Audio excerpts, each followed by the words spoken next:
Hair fall ಸಾಮಾನ್ಯವಾಗಿ ಬಹುತೇಕ ಜನರಿಗೆ ಈ ಸಮಸ್ಯೆ ಇದ್ದೇ ಇರುತ್ತೆ.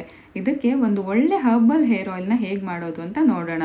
ನಾನಿಲ್ಲಿ ನಮ್ಮ ಮನೆ ಸುತ್ತಮುತ್ತ ಸಿಗೋ ಗಿಡಮೂಲಿಕೆನ ಬಳಸ್ಕೊಂಡು ಇದನ್ನು ತಯಾರಿಸ್ಕೊತಾ ಇದ್ದೀನಿ. ಅಂಗಡಿಯಿಂದ ಯಾವುದನ್ನು ತಂದಿಲ್ಲ. ಇದನ್ನು ಬಳಸೋದ್ರ ಜೊತೆಗೆ ಚೆನ್ನಾಗಿ ನೀರು ಕುಡಿಬೇಕು ಮತ್ತು ಒಳ್ಳೊಳ್ಳೆ ಆಹಾರ ಕೂಡ ತಗೋಬೇಕು. ಹೇರ್ ಫಾಲ್ ಆಗ್ತಿದೆ ಅಂತ ಟೆನ್ಷನ್ ತಗೊಂಡ್ರೆ ಅದು ಜಾಸ್ತಿ ಆಗತ್ತೆ ಹೊರತು ಕಡಿಮೆ ಆಗಲ್ಲ. ಇದನ್ನು ಮಾಡೋದಕ್ಕೆ ನಾನು ಒಂದು ಸ್ವಲ್ಪ ತುಳಸಿ ಎಲೆಗಳನ್ನು, ಹಾಗೆ ಬಿಳಿ ದಾಸವಾಳದ ಹೂವು ಹಾಗೂ ದಾಸವಾಳದ ಎಲೆಗಳನ್ನು ತಗೊಂಡಿದ್ದೀನಿ.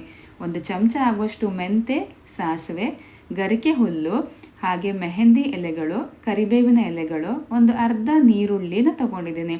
ಮತ್ತು ಒಂದು ಸ್ವಲ್ಪ ಅಲೋವೆರಾ, ಹಾಗೆ 7ರಿಂದ 8 ಲವಂಗ ಮತ್ತು 1 ಲಗದ ಎಲೆಗಳನ್ನು ತಗೊಂಡಿದ್ದೀನಿ. ಇಲ್ಲಿ ನೀವು ಕೆಂಪು ದಾಸವಾಳದ ಹೂಗಳನ್ನು ಕೂಡ ಬಳಸ್ಕೋಬಹುದು. ಇದನ್ನು ಮಾಡೋದಕ್ಕೆ ನಾನು ಮನೆಯಲ್ಲಿರೋ ಕೊಬ್ಬರಿನ ಕೊಟ್ಟು ಗಾಣದಿಂದ ತಯಾರಿಸಿರೋ ಎಣ್ಣೆನ ಬಳಸ್ತಾ ಇದ್ದೀನಿ. ಮೊದಲಿಗೆ ಇದನ್ನು ಬಿಸಿ ಮಾಡೋದಕ್ಕೆ ಇಡಬೇಕು. ನೀವು ಬೇಕಿದ್ರೆ ಡಬಲ್ ಬಾಯ್ಲರ್ ಮೆಥಡ್ ಕೂಡ ಯೂಸ್ ಮಾಡಬಹುದು. ಎಣ್ಣೆ ಬಿಸಿ ಆದಮೇಲೆ ನಾವು ತಗೊಂಡಿರೋ ಐಟಮ್ಸ್ನ ಒಂದೊಂದಾಗಿ ಹಾಕ್ತಾ ಬನ್ನಿ.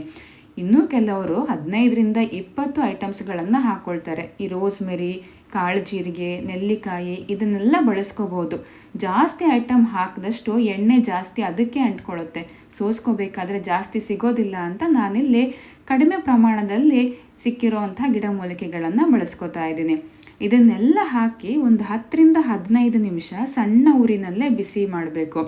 ಇದೆಲ್ಲ ಹಾಕಿ ಕಪ್ಪಾದಮೇಲೆ ಇದನ್ನು ನಾವು ಸೋಸ್ಕೊಳ್ಬೇಕು. ಪೂರ್ತಿ ತಣ್ಣಗಾದ್ಮೇಲೆ ಒಂದು ಗಾಜಿನ ಬಾಟಲ್ಗೋ ಅಥವಾ ಸ್ಟೀಲ್ ಬಾಟಲ್ಗೋ ಹಾಕಿ ಒಂದು 3ರಿಂದ 4 ತಿಂಗಳು ಇದನ್ನು ಸ್ಟೋರ್ ಮಾಡಿ ಇಟ್ಕೋಬಹುದು. ವಾರಕ್ಕೆ 2 ದಿನ ಯೂಸ್ ಮಾಡಿದರೆ ಖಂಡಿತವಾಗ್ಲೂ ಒಳ್ಳೆ ರಿಸಲ್ಟ್ ಸಿಗತ್ತೆ. ನೀವು ಟ್ರೈ ಮಾಡಿ ನೋಡಿ.